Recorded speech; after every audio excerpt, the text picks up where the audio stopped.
Hello everyone. So the topic for today is very basic and very important, that is burden of proof. हम सबको पता है, we all know हमारे साथ कुछ गलत हुआ, we'll go to police station, हम अब FIR लिखवाएंगे, इन्वेस्टिगेशन होगी एंड ट्रायल स्टार्ट होगा. Everyone is familiar with this.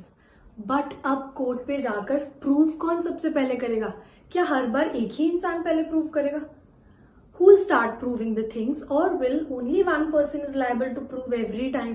And if not so, then in what conditions the other party will prove, or basically who all will start this proving of things and everything. So this will be dealt under burden of proof, law of burden of proof. This is very basic for all the criminal laws. Obviously burden of proof की तो जरूरत है, बिना prove करे how will you reach to justice, or how will you prove your point कि जो आपने accusation लगाया जो आपने ब्लेम्स लगाए दूसरी पार्टी पे वो सही भी है या नहीं, on which grounds they are true. So this is burden of proof. अब वो किस पे स्टार्ट होगा proving?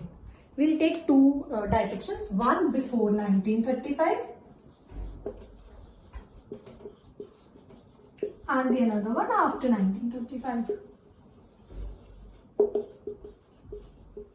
Before 1935 what used to happen is, ये इंग्लैंड से ही बता रही हूँ because this is our principle of criminality also, ये हमारी क्रिमिनल लॉ का प्रिंसिपल भी है, इंग्लैंड से लिया हुआ है.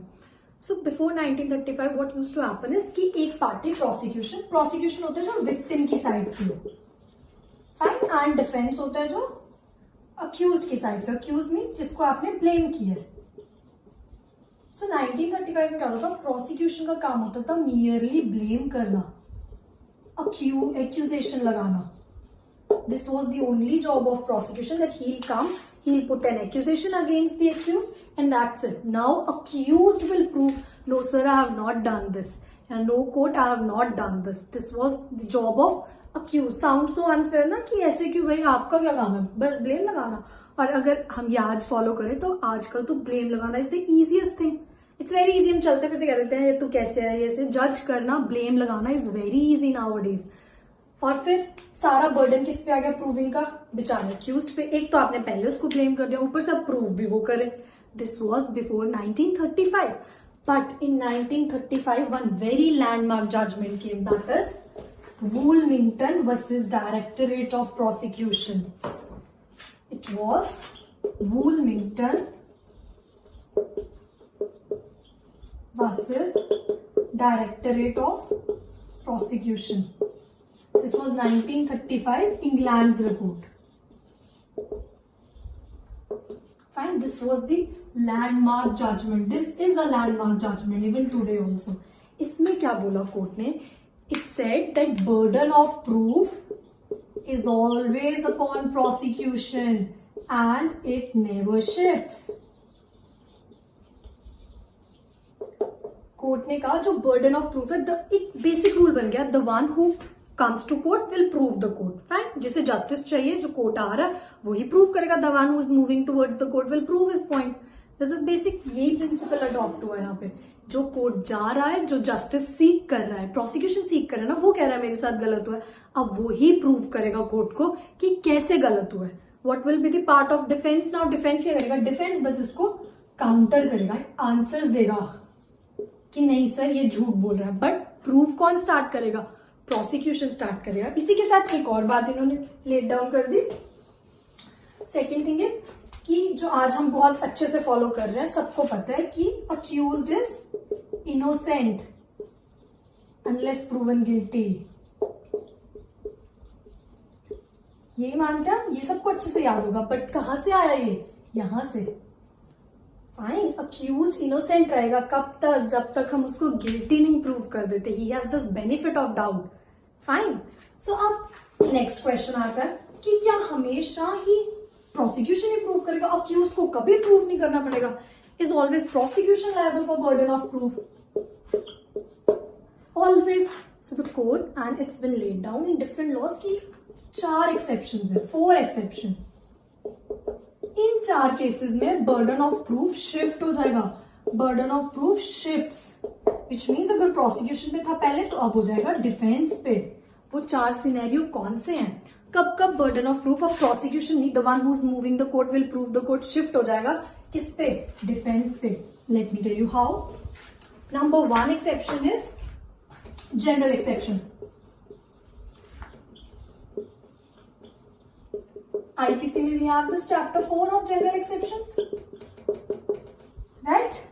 इसमें कोर्ट सेड अगर कोई डिफेंस या अक्यूज्ड अपने लिए जनरल एक्सेप्शन ले रहा है, से फॉर एग्जांपल ए ने बोला कि B has A said that B has murdered my son C, and now A has to prove this, that how he has but अब B said कि हाँ सर, B ने खुद एक्सेप्ट किया कि yes I murdered C, yes I did it, but sir I did it while I was insane. मैं उस time पे जनरल एक्सेप्शन में इंसैनिटी 84 में unsoundness of mind basically section 84. अब उसमें वो बोल रहा है कि मैं उस टाइम पे I was not in a proper state of mind, मैं ठीक नहीं था सर उस हालत में आई डिड दिस. अब जब आप ये प्ली लोगे कि मैं उस टाइम पे ठीक नहीं था, तो कोर्ट मानेगी आप ठीक थे. अब बर्डन ऑफ प्रूफ आप पे है, यू विल नाउ प्रूव कि आप ठीक नहीं थे. तो अब burden of proof has been shift. जब भी आप कोई नया एड ऑन पॉइंट डाला आपने जनरल एक्सेप्शन के अंदर, now burden of proof has shift from prosecution to defense. This is first general exception, सारे general exception. I have just taken one example.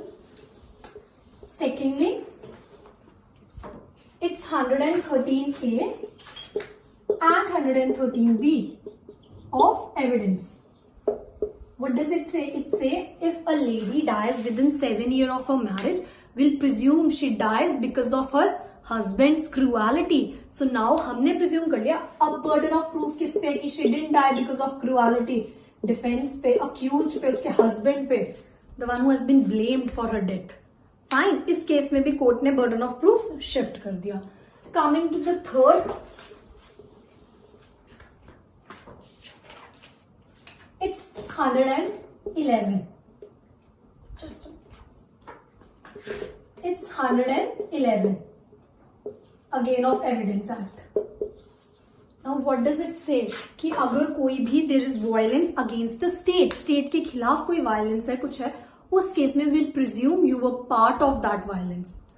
Even if you're present there, say for example ये territory and you're just here, ये these people are doing things, these are creating violence against it, you're just standing here, we will presume that you were part of this. Now burden of proof has been shifted towards you. Now you will prove कि no sir, मैं वहां सिर्फ खड़ा देख रहा था, I was not part of that gang, I didn't do anything.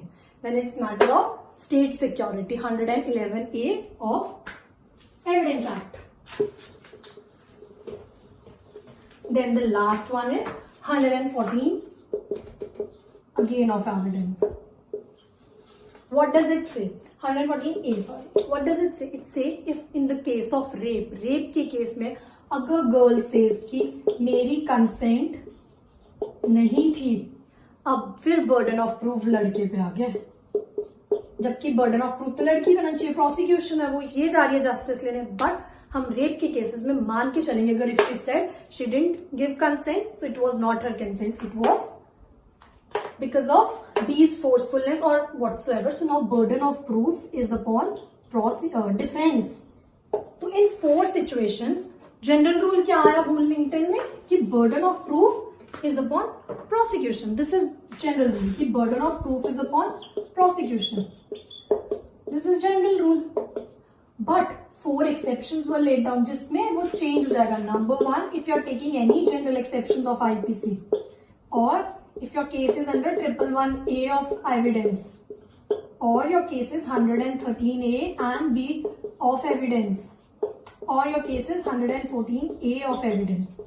In these 4 situations, burden of proof has been shifted towards defense now. Defense will prove these things at first, and now prosecution will just counter it and answer it. Fine? Now do let me know if you want to learn more such concepts. Thank you. Have a nice day.